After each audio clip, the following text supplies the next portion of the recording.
mañana vamos a conversar con la ministra de Educación. Ella es la licenciada María Brown. María Brown, con mucha experiencia, preparada para su actividad, para su función. Conoce bien el medio, que es importante, conocer bien el medio. El líder tiene que conocer de la actividad que ha emprendido, está emprendiendo, para precisamente orientar, mostrar, dirigir y que todo el mundo lo respete. Y la ministra es una dama joven, preparada, repito, y está al frente de una cartera de Estado muy, muy sensible, muy compleja y muy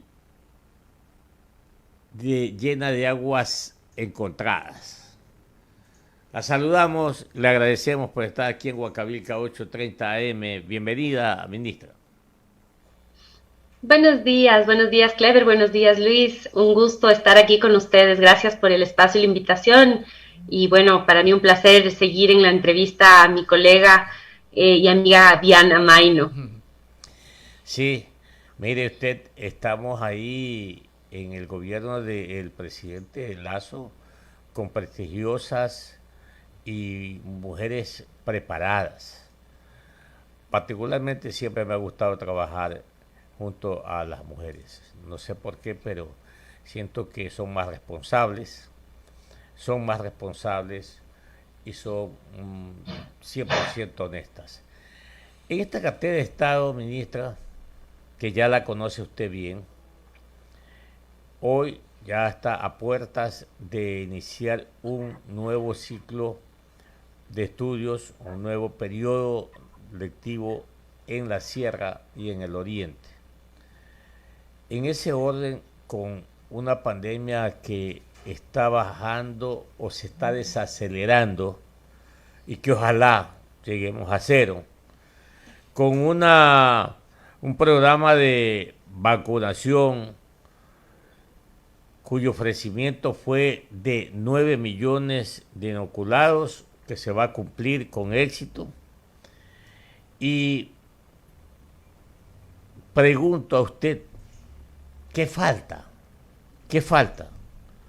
¿Será actualizar los conocimientos del profesorado, de la docencia? ¿Será que necesitamos infraestructura para que los chicos lleguen mejor a las aulas? ¿Y cómo va a ser la llegada de ellos? ¿Va a ser parcialmente? ¿Va a ser presencialmente? ¿Cuántos? ¿Qué porcentaje? Coméntenos un poco de todo este trabajo que suena fácil, pero es bien complejo armar todo este andamiaje que será pues el nuevo ciclo, el nuevo periodo lectivo en la Sierra y en el Oriente Ecuatoriano. Sí, así es, Clever. Bueno, los desafíos son múltiples en educación, nunca el trabajo está terminado porque tiene que seguir evolucionando, tenemos que seguir actualizándonos como docentes de manera continua para seguir atendiendo a nuestros estudiantes de la mejor manera posible y estar al día con la evolución de la educación en el mundo. En ese sentido, este inicio de año lectivo marca un nuevo hito en la vida de estos estudiantes, ahora ya con 3.003 instituciones educativas a nivel nacional que cuentan con la autorización de uso progresivo de sus instalaciones. Es un poco más del 18% de las instalaciones educativas fiscales nacionales que existen, que son 16.000 a nivel nacional. Cerca de 3.000 particulares y fiscomisionales y todas las demás, la gran mayoría son fiscales. En este contexto, pues, se mezclan modalidades presenciales o semipresenciales, porque vamos con el aforo reducido, y modalidades a distancia, en donde muchos estudiantes todavía inician este año en educación en casa. Esta educación que debe ser complementada con el apoyo de los docentes de manera remota, usando la tecnología que Viana mencionaba, pero también ideándonos otras estrategias para llegar con tutores, con docentes, acompañar a nuestros estudiantes en las distintas comunidades. Hemos actualizado también el protocolo para solicitud de este uso de las instalaciones de los planes de continuidad educativa, incorporando elementos específicos para las áreas que están ubicadas en zonas de alta dispersión geográfica y baja conectividad, que son típicamente áreas rurales, alejadas, en donde la conectividad es escasa y por lo tanto nuestros estudiantes requieren de un retorno de manera urgente. Ya son prácticamente 2 años en donde muchos de estos estudiantes no han tenido contacto presencial con un docente y por lo tanto hay que enfrentar este desafío de nivelación prácticamente que tenemos que hacer a nivel nacional. Para ello hemos trabajado en el Plan Nacional de Nivelación que se denomina Aprender a Tiempo y que inicia con este nuevo año lectivo en régimen Sierra Amazonía y con el segundo quimestre en régimen Costa, que nos permitirá trabajar sobre estas diferencias que se han generado entre los estudiantes en el nivel de la adquisición de los conocimientos y habilidades básicas, dado la pandemia. Y es un proceso que tomará varios meses.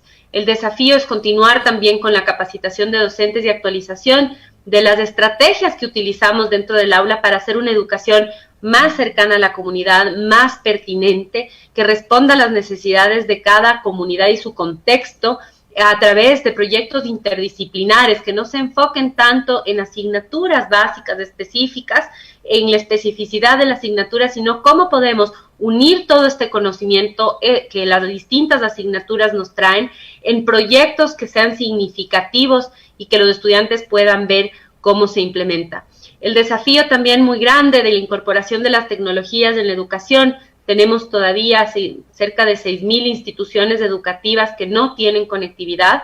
Conjuntamente con Viana, como les comentaba, estamos avanzando a mejorar la conectividad en el país, pero esto sigue siendo un desafío y una realidad para 6,000 instituciones educativas a nivel nacional, en lo que tenemos que trabajar, y no solamente en la dotación del Internet y la conectividad, sino que ésta se acompañe con alfabetización mediática informacional, con ciudadanía digital, y que esta herramienta tan importante de la tecnología y de los dispositivos electrónicos se complemente con el conocimiento y las habilidades necesarias para saber aprovecharlas para el aprendizaje, tanto en el caso de los docentes que pueden aprender a producir contenidos educativos digitales, a utilizar el contenido que ya existe disponible y en muchos casos es gratuito, y como para los estudiantes, el también saber buscar información dentro del Internet, saber si es información cierta o no y no caer en esto que se ha vuelto también muy común durante la pandemia y que muchos la llamaban también una pandemia, que es la desinformación, ¿no es cierto? El fake news. Y esto, por supuesto, también es el desafío de la educación. Esto para mencionar algunos. Siempre la educación es muy apasionante y trae consigo muchísimos desafíos en cualquier contexto, y ahora pues la pandemia no es la excepción. 7 de la mañana, 53 minutos. Vea, los oyentes de Huancavelica tienen que estar impresionados, ¿no? Con el conocimiento que usted tiene tan rápido de informar, es porque conoce el tema, conoce la actividad, conoce de su responsabilidad.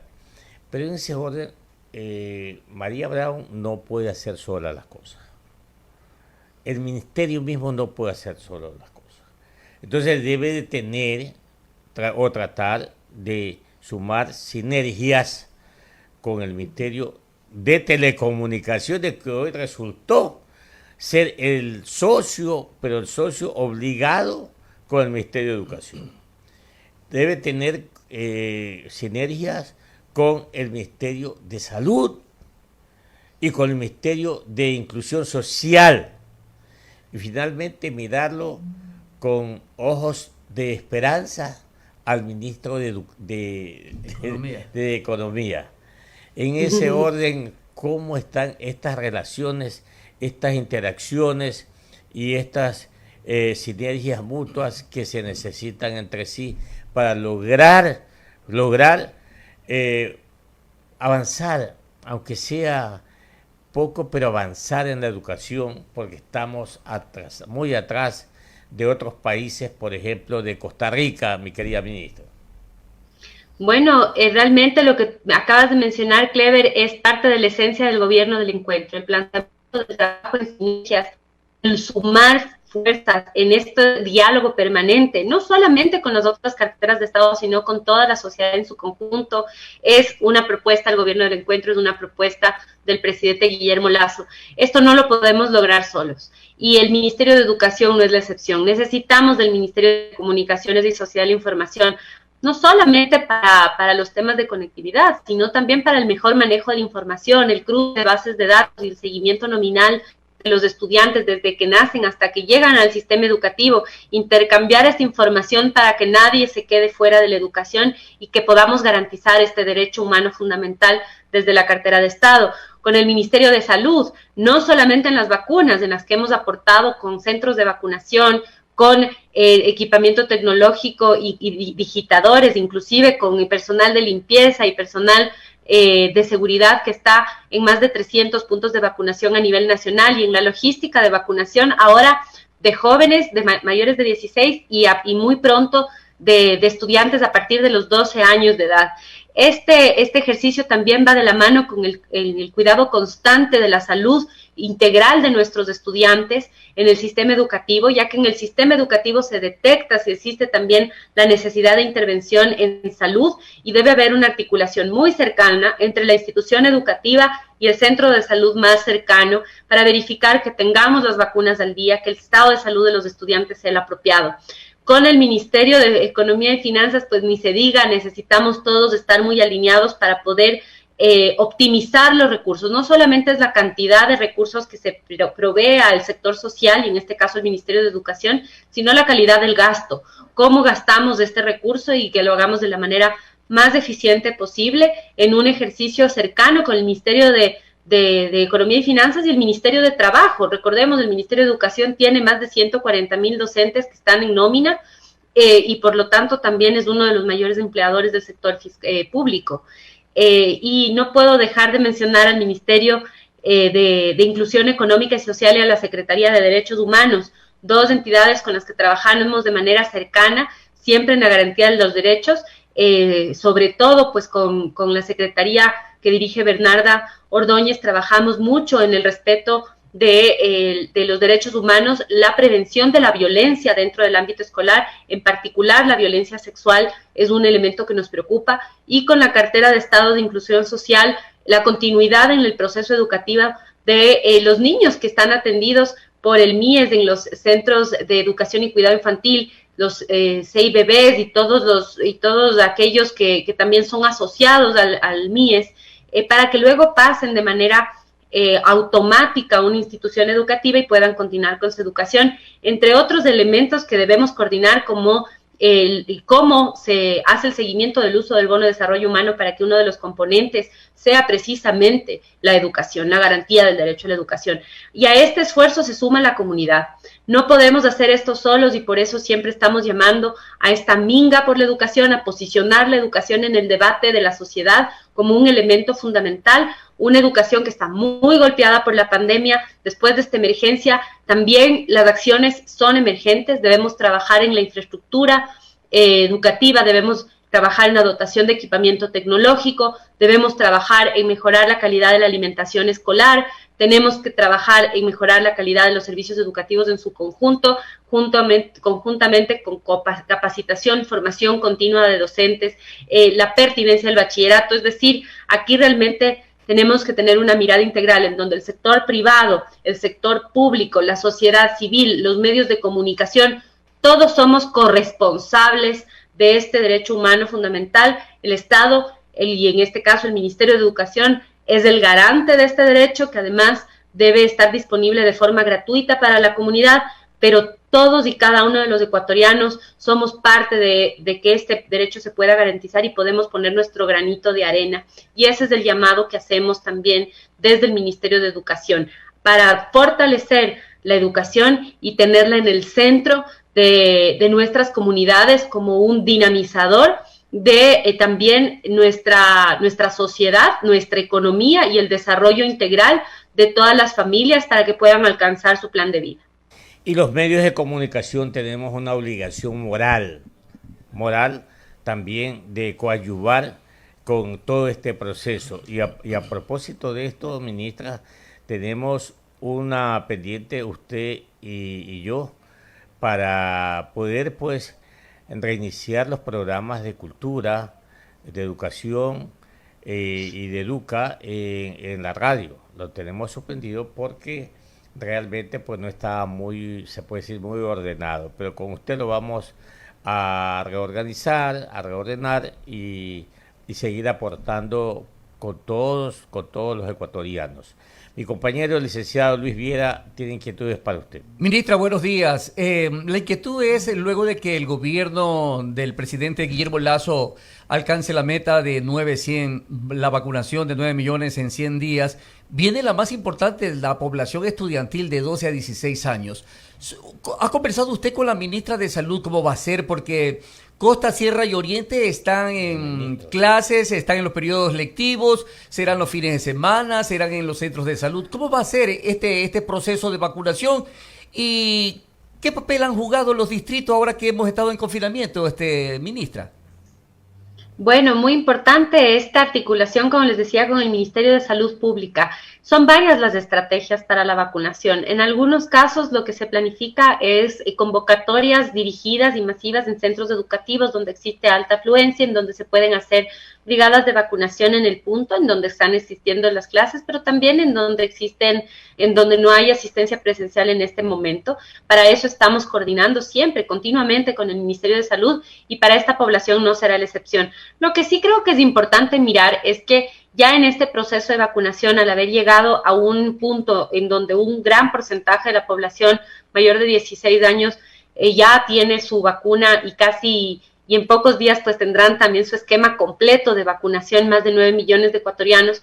El programa de vacunación tendrá que ir migrando hacia los espacios específicos de salud, liberando las instituciones educativas que son punto de vacunación para el retorno progresivo a la presencialidad. Ahora lo que hacemos es reordenar conforme van solicitando el retorno a la presencialidad y poco a poco esta vacuna para la COVID-19 se irá transformando pues entonces en parte del esquema regular de vacunación.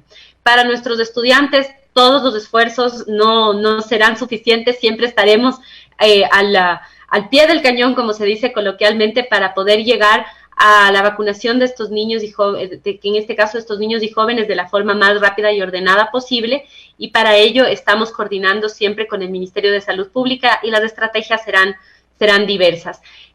Mencionabas los distritos educativos, importante decir que estamos en un proceso de revisión del estatuto orgánico del Ministerio de Educación, lo que nos permite también tener una propuesta de eficiencia del Ministerio en su servicio a la ciudadanía y que se vaya fortaleciendo esta vocación de servicio de los distritos. Hemos fortalecido una gran cantidad de distritos a nivel nacional con personal que conoce sobre educación y su rol ha sido fundamental porque parte de el llegar a los estudiantes, de identificar quienes no están asistiendo a clases o no están teniendo contacto con su docente, lo coordina y lo realiza también el distrito junto con los rectores y docentes de cada una de sus jurisdicciones, en donde casi en algunos casos se hace un seguimiento uno a uno con los estudiantes para poder identificar qué está pasando. El rol debe irse transformando de un rol de control, de un rol únicamente de auditoría y de seguimiento, a un rol más propositivo para que podamos ser desde los distritos motores de la innovación y el cambio en educación para llegar a tener esta propuesta educativa de calidad a nivel de país. 8 de la mañana, 3 minutos para despedirla porque usted tiene otros compromisos, ministra, pero la felicito, porque usted, créamelo, que cuando termine su función de ministra y en el gobierno, vamos a tener que conversar seriamente para que nos ayude en la radio. Pues, qué forma de locución que tiene, fantástica, y tiene mucho carisma. La felicito, repito, pero también le deseo éxito, que le vaya muy bien en este nuevo periodo lectivo en la Sierra y en el Oriente. Luego pues seguiremos hablando cómo vamos a hacer para acá en la costa, cuando venga el periodo 2022-2023, y simplemente dejarle ahí en su bitácora que también observe el cobro de las pensiones en matrículas, que ojalá los dueños de los establecimientos de educación privado no se vayan con esto de ir al empate el partido, porque la pandemia no les permitió ingresos. Entonces ahora vamos a recuperar eso. Tampoco así. Nada más, ministra. Un abrazo para usted y repito, éxito. Buenos días.